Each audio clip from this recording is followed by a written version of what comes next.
The bar, if one could grant it such a generous title, was less a place of leisure and more a temporary truce with despair. It existed in a prefabricated metal box on the western edge of Andersen Air Force Base, Guam, a last gasp of civilization before the airfield surrendered to the volcanic rock and jungle that bordered the Philippine Sea. The air inside was a thick cocktail of odors. The metallic tang of stale beer clinging to the warped wooden counter, the ever-present scent of diesel fuel that seeped in from the flight line, and the humid, salty breath of the Pacific, which promised both paradise and peril in equal measure. Fluorescent lights hummed a weary, incessant drone, casting a jaundiced glow on the faces of the men who sought refuge there. They were a mix of Air Force maintenance crews and Marine Force reconnaissance operators, two tribes sharing an island but living in different worlds. One lived by the torque wrench and the technical order, the other by the knife and the laws of brutal physics. In a corner booth, away from the boisterous circle of Marines, sat a woman. She was an island within the island, a pocket of stillness in a room buzzing with restless energy. Her flight suit was a nondescript sage green, devoid of the colorful squadron patches that pilots often wore like peacock feathers. The only insignia visible were the simple, unadorned silver bars of a captain on her shoulders, easily missed in the dim light. She was not large, nor was she strikingly beautiful in the conventional sense. Her features were composed, her posture economical. She had a book open before her, its pages filled with complex schematics and dense blocks of text that had nothing to do with fiction or escape. She was absorbed, her focus a tangible thing, a shield against the noise and the posturing that filled the room. To the casual observer, she was a piece of the background, as unremarkable as the condensation rings on the table or the faded safety posters on the wall. She was anonymous, and it was clear she preferred it that way. This anonymity, however, was a red flag to a certain kind of man. Major Frank Colton of the United States Marine Corps was precisely that kind of man. He was the center of gravity in the room, a loud, physically imposing figure whose personality filled every space he entered. His face looked as if it had been carved from naval tradition itself, all sharp angles and sun-weathered lines. He held his beer like a weapon, and his voice was a finely tuned instrument of command, used to broadcasting his authority over the roar of helicopter rotors and the chaos of a firefight. Authority, for Major Colton, was not a responsibility. It was a performance, and tonight he needed an audience. His men, a half-dozen younger Marines with freshly buzzed heads and the eager eyes of predators in training, orbited him, laughing too loudly at his jokes, their adulation the fuel his ego burned. Colton's gaze swept the room, a king surveying his shabby court, and it snagged on the quiet captain in the corner. He saw not a fellow officer, but an anomaly, an error in the system he so perfectly embodied. He saw a pilot, and in his infantryman's catechism, pilots were glorified bus drivers who fought their wars from air-conditioned cockpits miles above the grit and the blood. Worse, he saw a woman, and in the unlit corners of his mind, a woman in a flight suit on a forward operating base was an interloper, a tourist in the land of serious men. Her quiet dedication to her book was not a sign of discipline, but an affront. It was a silent judgment on his own loud emptiness. He watched her for a long moment, a predator singling out what it perceived as the weakest member of the herd. He nudged one of his lieutenants. "Look at that," he said, his voice a low growl meant to carry. "Chair Force sends their librarians to the front lines now." The younger Marines chuckled, a loyal and predictable chorus. The sound rippled across the room, and a few of the Air Force mechanics glanced over, then quickly looked away. They knew Major Colton. They knew his brand of corrosive charm.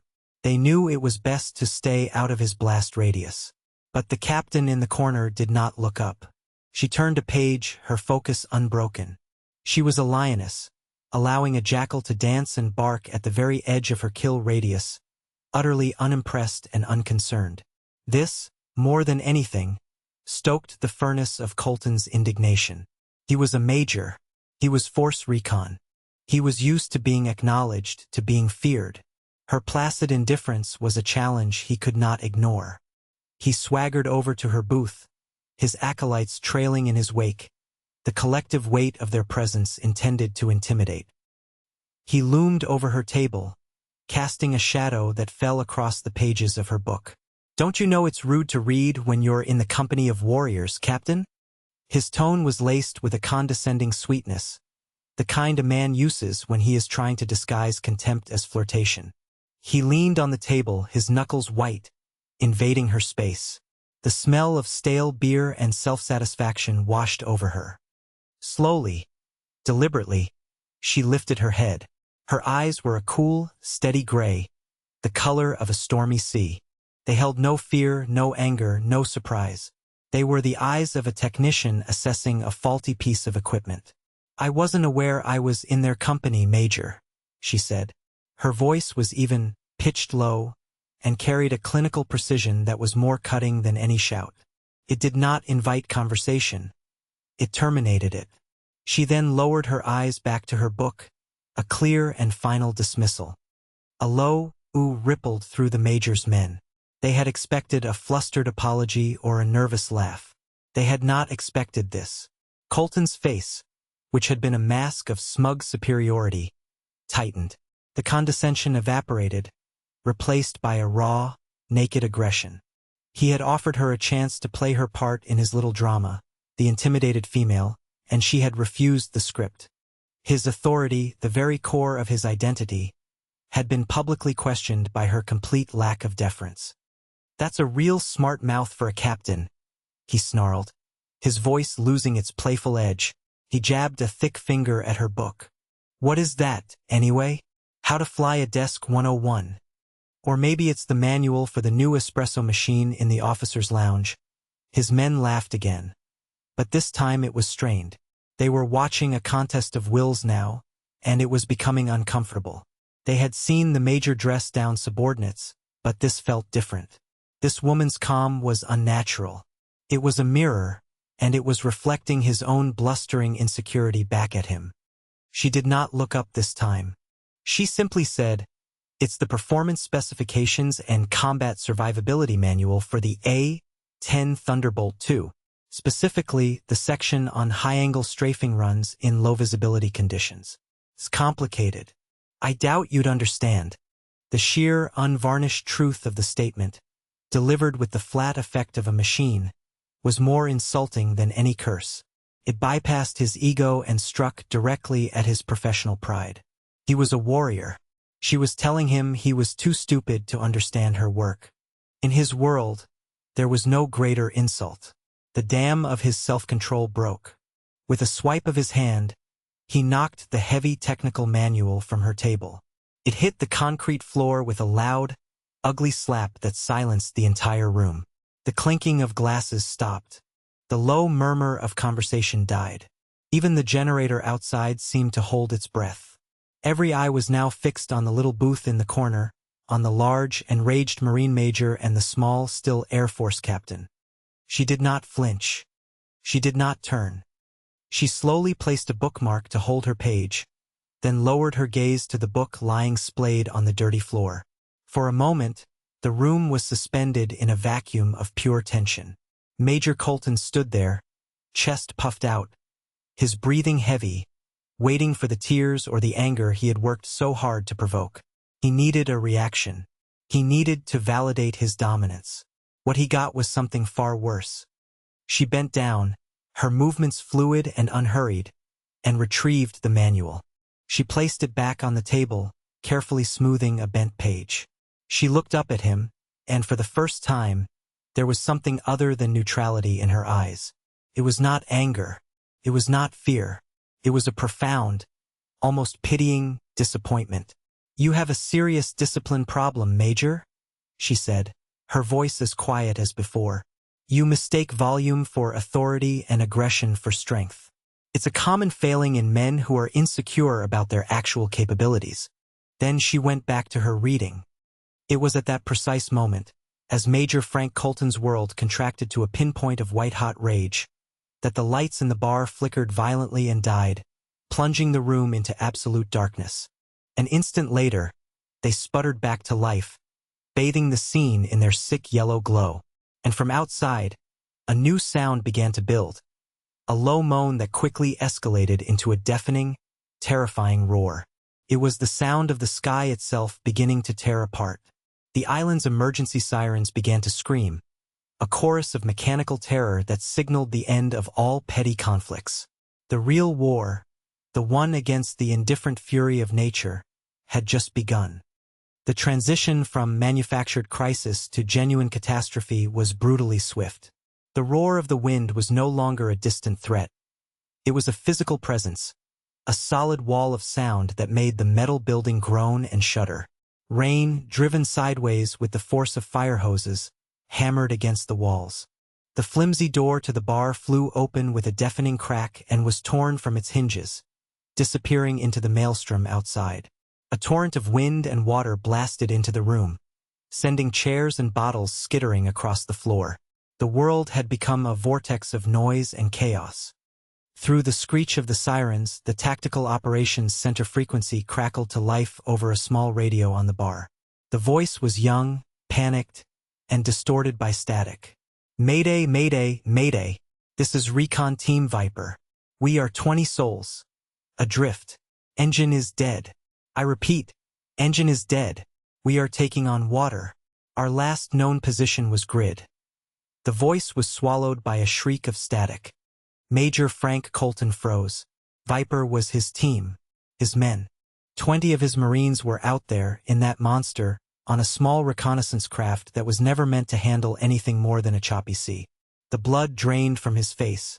His personal feud with the captain instantly forgotten, vaporized by a wave of pure, cold dread. He scrambled for the radio, shouting into the handset. "Viper, this is Colton. What's your status? Talk to me." Only static answered. The base commander, a portly Air Force colonel named Hayes with more time behind a desk than in a cockpit, burst into the room, his face pale and beaded with sweat. "It's a super typhoon," he yelled over the din. "It came out of nowhere, jumped from a Cat 2 to a Cat 5 in under an hour. All aircraft are grounded. All sea assets are to return to port. My men are out there," Colton roared, his voice cracking with desperation. He rounded on the colonel, his panic manifesting as rage. "You have to do something. Scramble the Pavehawks. Get a rescue boat in the water." Colonel Hayes looked at him with a mixture of pity and exasperation. "Major, look outside. Nothing can fly in this. The helicopters would be torn to shreds before they even cleared the runway. The sea state it's unsurvivable. Standard procedure is to shelter in place and wait for the storm to pass. It's all we can do." His words were textbook, his response procedurally correct, and completely, utterly useless. He was a man following a rulebook while the world burned down around him. "Wait!" Colton's voice was a raw scream of disbelief. "Wait for what? For them to drown? That is not an acceptable answer, Colonel. There has to be a way." He was a man of action, a man whose entire existence was predicated on the idea that superior aggression and force of will could solve any problem. But you could not shoot a typhoon. You could not intimidate a 50-foot wave. He was, for the first time in his professional life, completely and totally impotent, and the realization was shattering him. He was just another loud, scared man shouting into the storm. While the two men stood locked in a useless battle of panic versus procedure, the captain had quietly closed her book. She had been listening not to them but to the storm. Her head was tilted slightly, as if she were parsing the complex rhythms of the wind, analyzing the cadence of the thunder. The chaos in the room, the shouting, the fear, it did not seem to touch her. She was in a different place, a mental space of pure analysis. While Colton saw an apocalypse, she saw a complex weather phenomenon with variables that could be calculated and, perhaps, exploited. She stood up. Her movement was so sudden and imbued with such purpose that it cut through the noise. She walked past the arguing officers as if they were statues, her path direct and unwavering, heading for the door that led to the Tactical Operations Center.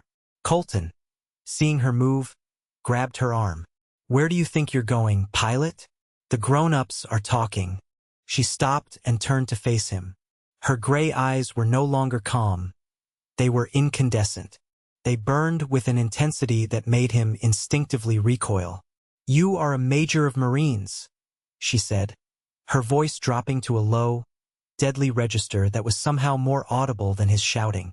"Your men are dying, and you are wasting time yelling at a man who can't help you. You are failing them. Let go of my arm." She did not raise her voice. She did not have to. The authority radiating from her was a palpable force, like heat from a furnace. It was an authority born not of rank or position, but of pure, unadulterated competence. Colton's hand fell away from her arm as if it had been burned. She turned and walked into the operations center without a backward glance. The colonel and the major, stunned into silence, followed her as if pulled by an invisible string. The operations center was a scene of controlled panic. Technicians and controllers scurried between consoles, their voices tight with stress. The main weather display was a terrifying swirl of red and purple, a digital hurricane that covered their entire sector. The captain walked to the center of the room, her eyes scanning the data feeds, the wind speed indicators, the satellite imagery. She absorbed the information with an unnatural speed, her mind a high-speed processor collating terabytes of chaos into a coherent picture. "The storm has an eye-wall mesovortex," she announced to the room at large. Her voice cut through the chatter like a surgeon's scalpel. Everyone stopped what they were doing and turned to look at her. "It's creating transient corridors of low wind shear. They're unstable, but they're there." She pointed to a section of the swirling map. "There, 90 miles northeast, bearing 045. There's a channel opening. It won't last more than 20 minutes, but it's a window." Colonel Hayes stared at her, dumbfounded. "A window to what?" "Nothing can fly in this storm, Captain. It's suicide." The captain turned to face him fully. "Your Pave Hawks can't, Colonel. The F-16s can't. Their flight envelopes are too narrow, their avionics too sensitive. But my aircraft can." She looked at a young airman at a communications console. "Get me a secure line to the ordnance depot. I need 2 CBU-97 sensor-fused weapons and 4 LAU-131 rocket pods loaded with white phosphorus markers. Now then." She turned to another technician. "And get me the ground crew for aircraft 78-0689. Tell them I need a full fuel load and an engine startup in 15 minutes." She was not asking for permission. She was issuing a series of complex, direct orders with the calm assurance of someone who had done this 100 times before. She was speaking a foreign language of expertise, and it silenced all the amateurs in the room. The airmen, trained to recognize and respond to the sound of genuine command, instinctively moved to obey, only to be stopped by the colonel's flustered protest. "Hold on. Who do you think you are, Captain? I am in command of this base. You can't just—" "Colonel," the captain interrupted, her voice still level but now edged with cold steel. "With all due respect, you are in command of a base that is about to become a footnote in a Marine Corps tragedy. I am in command of the only viable rescue asset you have. 20 Marines are going to die in the next hour unless you get out of my way and let me do my job." She held his gaze, and in that moment, the silver bars on her shoulders seemed to carry the weight of an entire star fleet. Colonel Hayes, a man who had built his career on navigating bureaucracy, found himself utterly outmaneuvered by sheer, undeniable competence. He wilted. He nodded, a small, jerky movement. "Do it," he whispered. The captain gave a single, sharp nod and turned her attention back to the mission. She moved through the operations center like a phantom, a whirlwind of focused energy. She was a conductor orchestrating a symphony of salvation. To the air traffic controller, "I need you to find me a safe launch vector.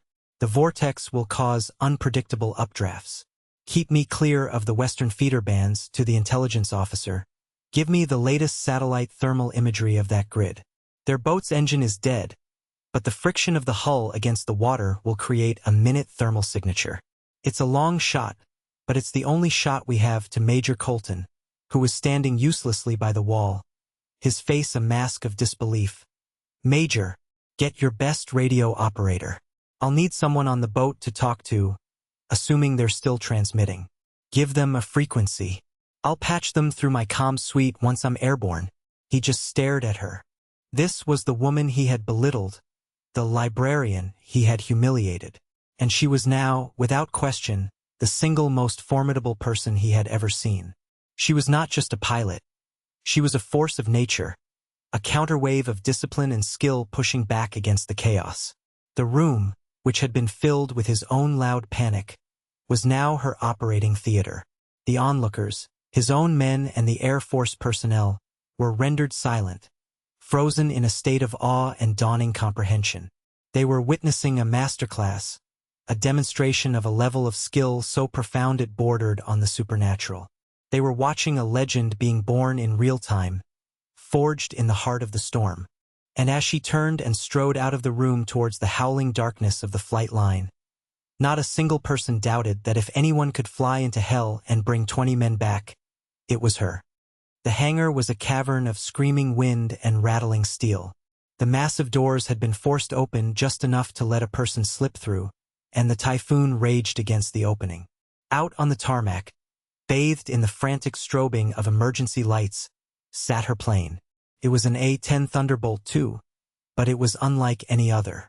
It was a machine that looked less like it was designed and more like it was brutally forged. It was squat, ugly, and covered in scars. Its two massive engines were mounted high on the fuselage. Its straight wings were broad and thick, and its nose was built around the single most terrifying conventional weapon ever mounted on an aircraft. The Ju-8 Avenger, a 7-barreled Gatling gun the size of a small car. This was not a sleek fighter jet built for elegant dogfights. This was a Warthog.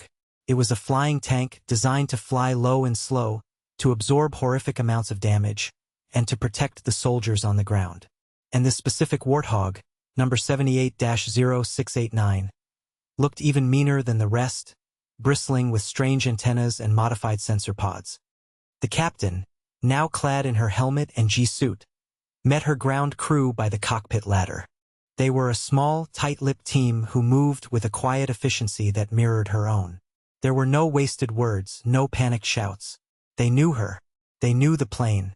They communicated in a shorthand of hand signals and single-word commands.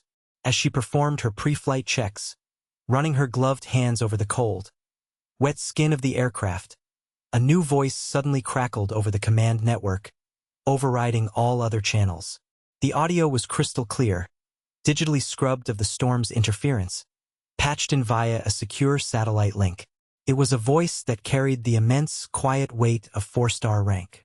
It was calm, gravelly, and instantly recognizable to every senior officer on the base. Anderson Command, this is Packfold. I am monitoring the situation with Recon Team Viper.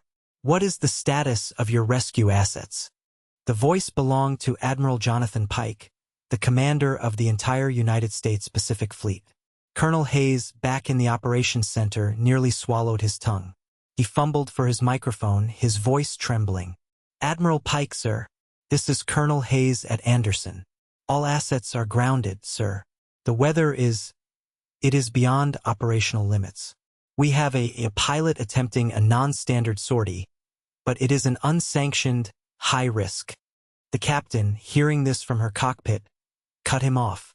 Her voice, filtered through her helmet's microphone, was preternaturally calm and clear over the command net. Packfold, this is Warthog 1 on the Anderson tarmac. I am 30 seconds from engine start. I will be airborne in 3 minutes. I intend to locate the vessel, use white phosphorus rockets to mark its location for your sea-based assets, and provide a real-time data link of their drift vector. There was a pause on the other end of the line. It was a silence that stretched for an eternity. The entire operations center held its breath.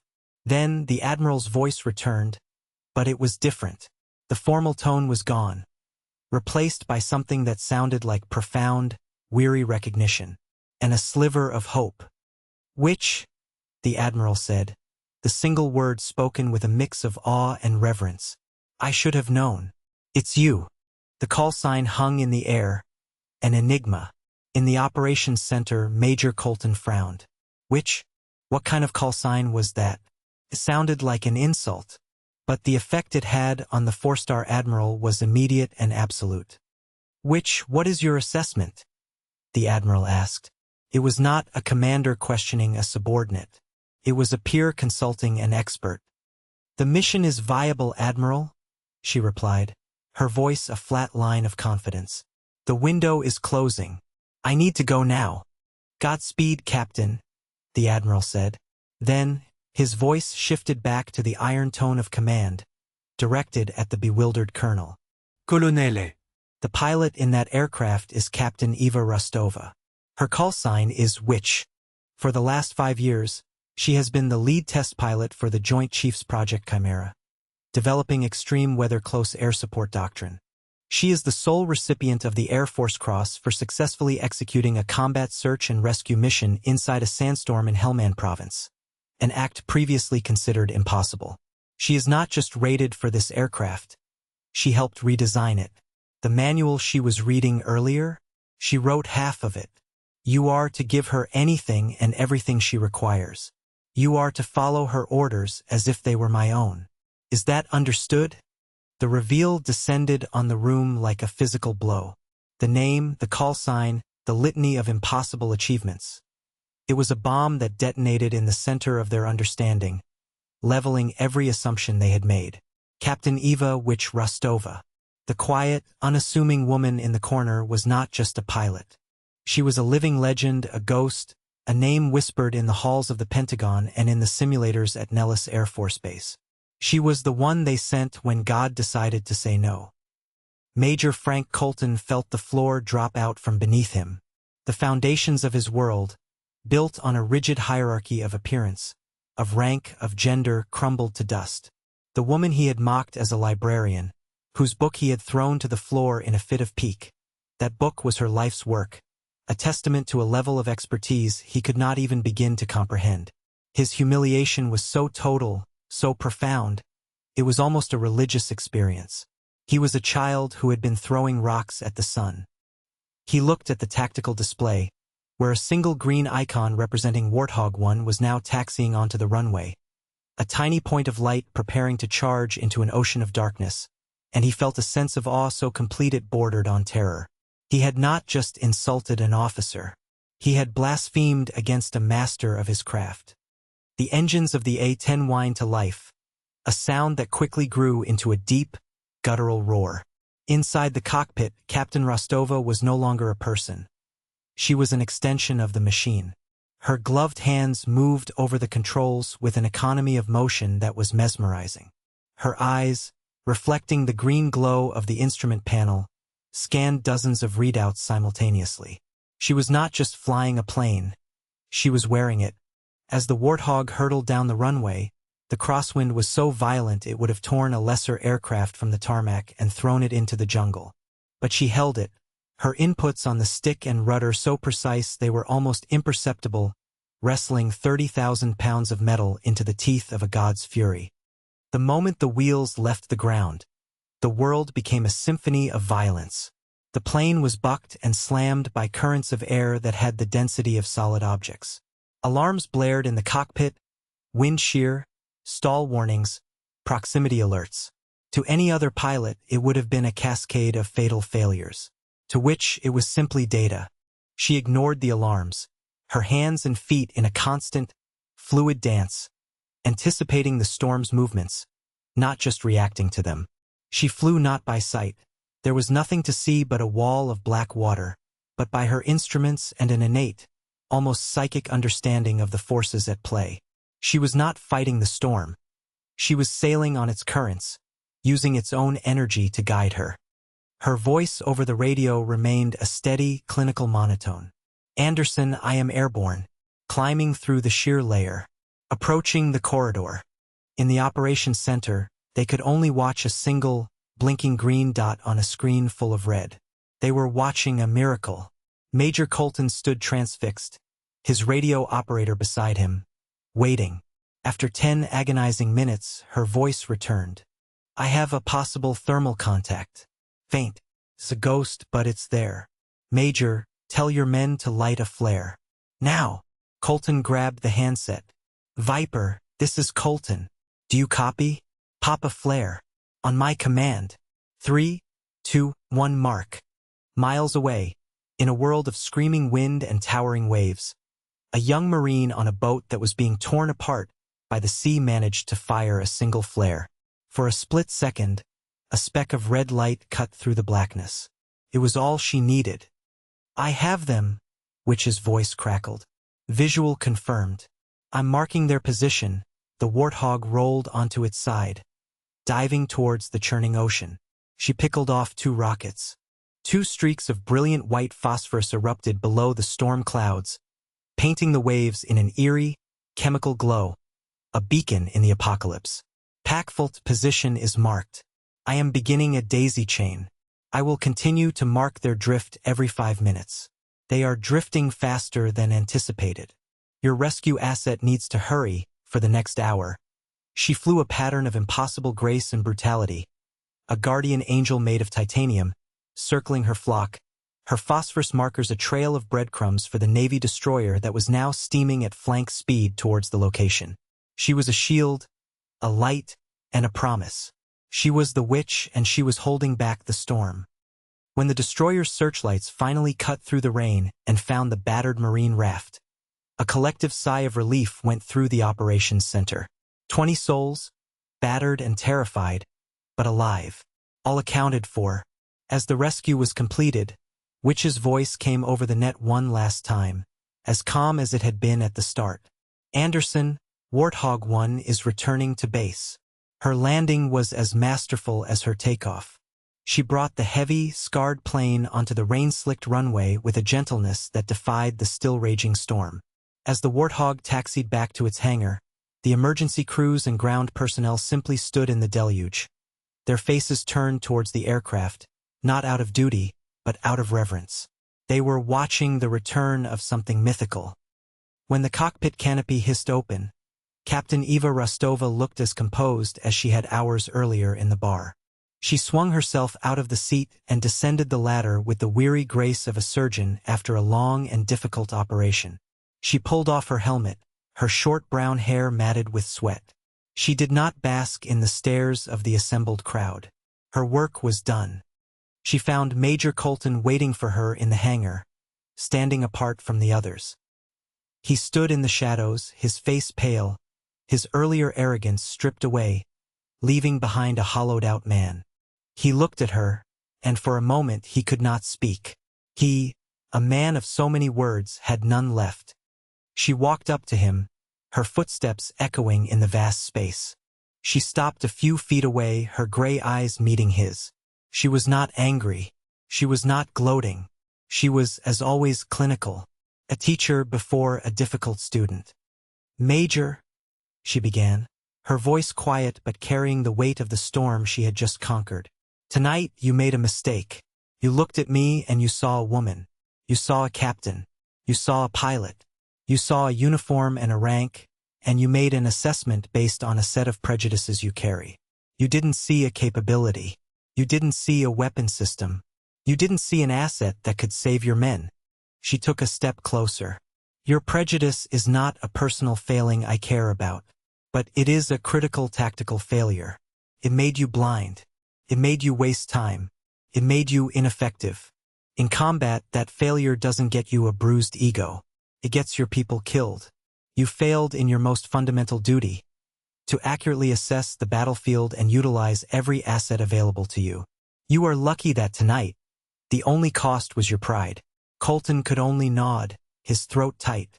Every word was a hammer blow of truth, dismantling the man he thought he was.